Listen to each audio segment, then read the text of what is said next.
Remove her. Now. The voice sliced through the champagne-filled ballroom like a blade. Two security guards moved toward the black woman in the simple black dress, the one sitting quietly at the back table. She didn't argue. She didn't make a scene. She simply smiled. A calm, terrifyingly knowing smile, and checked her watch. That's when the host, James Langston, walked onto the stage. He looked out, saw the security guards reaching for the woman, and his face went completely white. His champagne glass slipped from his trembling fingers and shattered on the marble floor. "Stop!" he whispered. Then he screamed it. "Stop!" The security guards froze mid-step. James grabbed the microphone, his voice cracking with pure panic. "Ladies and gentlemen, please stand for." He could barely get the words out.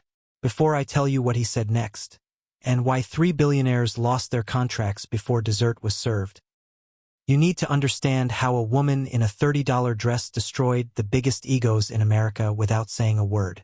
If you love stories where arrogance gets exactly what it deserves, smash that subscribe button right now. Drop a comment telling me, have you ever been underestimated by someone powerful? Stick around for the ending because the way she handled them wasn't revenge. It was business. Let's go back 3 hours. The Titan Summit wasn't just anyhow dinner. It is a kind of dinner that has no tickets, no applications, just a heavy cream envelope delivered by courier to the top business CEOs in the country. The ballroom of the St. Regis was packed with people who controlled the global economy. The air smelled of expensive cologne and anxiety. Zita Thompson arrived at exactly 7 p.m. At 48, Zita is a legend in the tech world. She had built Nexus Systems, from a garage project into a $40 billion infrastructure giant. But unlike the other CEOs who loved the spotlight, Zita was a ghost. She rarely gave interviews. She hated red carpets. And tonight, she had a specific reason for being there. Nexus Systems is about to award the largest government contract of the decade, a $5 billion partnership. Every CEO in that room wanted it. But Zita didn't arrive in a limousine. She took a cab. She didn't wear diamonds. She wore a simple, elegant black dress and comfortable flats. Her hair was pulled back in a practical bun. She looked like a normal person. And in this room, normal meant invisible. She entered gently. She bypassed the VIP cocktail hour and walked into the main ballroom early. She found a table near the back, table 42, usually reserved for overflow or junior executives. She sat down, ordered a sparkling water with lime, and opened a small, leather-bound notebook. She wasn't there to network. She was there to observe.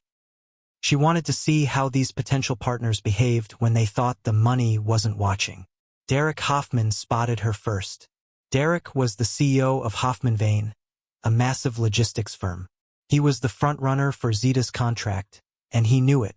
He was loud, handsome, and arrogant enough to fill the entire room. He was holding court with 2 other executives when he noticed Zita sitting alone at table 42. He snapped his fingers, literally snapped them at her. "Excuse me, you." Zita looked up slowly from her notebook.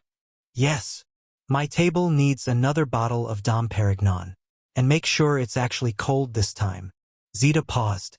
She looked at Derek, then at the empty bottle on his table. "I believe you're mistaken," Zita said, her voice calm. "I don't work here. I'm a guest." Derek blinked. Then he laughed. A loud, barking sound that drew eyes from around the room. "A guest? At the Titan Summit." He turned to Veronica Pierce, a media mogul standing next to him. "Did you hear that? She thinks she's on the list." Veronica smirked, looking Zita up and down. "Honey, the staff entrance is through the kitchen. Did you get lost looking for the break room?" "I walked through the front door," Zita said. "Just like you." "The audacity," Derek muttered, shaking his head. "This is what happens when security gets lax. You let one person sneak in for a free meal, and suddenly it ruins the exclusivity for everyone." He leaned over the table, invading her personal space. "Look, I don't know who you are. Maybe you're some assistant who stole her boss's invite. Maybe you're a blogger looking for a scoop. But you don't belong at this table. You don't belong in this room. Zita didn't flinch. She picked up her pen and wrote a single line in her notebook. Are you writing about me? Derek scoffed. Unbelievable. Just taking notes, Zita said softly. On what? Character, she replied. Derek's face turned red. He wasn't used to being spoken to by people he considered nobodies. Get the coordinator, Derek snapped at an actual waiter passing by. Now.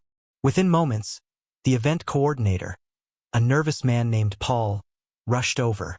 Mr. Hoffman, is there a problem? Yes, Paul, there is a problem. You have a crasher. He pointed a finger at Zita. This woman is harassing my guests. She's refusing to leave. I want her removed. Immediately. Paul looked at Zita. He didn't recognize her. She didn't look like the other guests in their couture gowns and tuxedos. She looked simple. Ma'am, Paul said, his voice tight. May I see your invitation? I don't have it on me, Zita said truthfully. But my name is on the master list.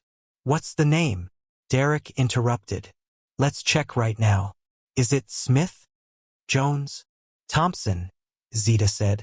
Paul scrolled through his tablet.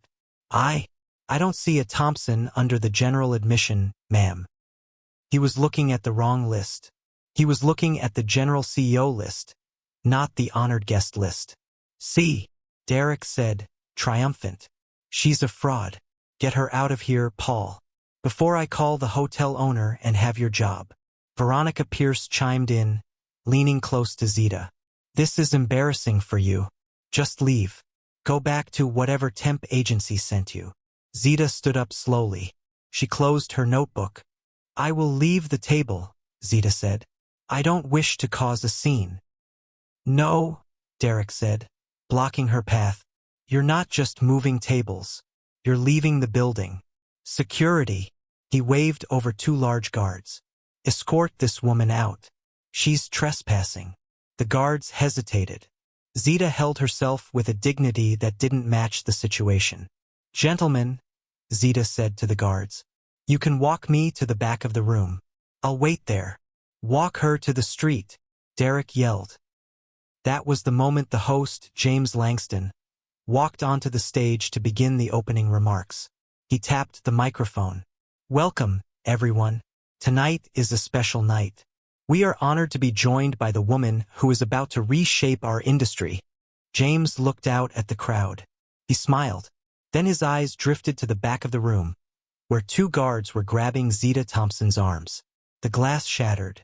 James Langston dropped his champagne. The sound echoed like a gunshot. Stop! James screamed into the microphone. Let go of her. The entire ballroom froze. The music cut out. Derek Hoffman, who had a smug smile on his face, looked toward the stage, confused. James didn't run down the stairs, he jumped. He sprinted across the ballroom floor, pushing past billionaires and waiters. Ms. Thompson, James gasped, reaching her. He shoved a security guard away. I am so sorry. I didn't see you come in. He looked at the guards. Do you have any idea who this is? The guards looked terrified. Sir, Mr. Hoffman said she was trespassing. James turned to Derek Hoffman. The look on his face wasn't anger. It was pity. James took Zita's hand and led her toward the stage. Ladies and gentlemen, James said, his voice shaking as he spoke into the mic. I apologize for the disruption, but it seems some of you have not met our keynote speaker. He gestured to Zita. Please stand. For the founder and CEO of Nexus Systems, the woman holding the $5 billion contract you are all here to bid on, Ms. Zita Thompson. The silence was physical. It sucked the air out of the room. Derek Hoffman dropped his phone. It hit the carpet with a dull thud. His face went from red to a sickly, pale gray.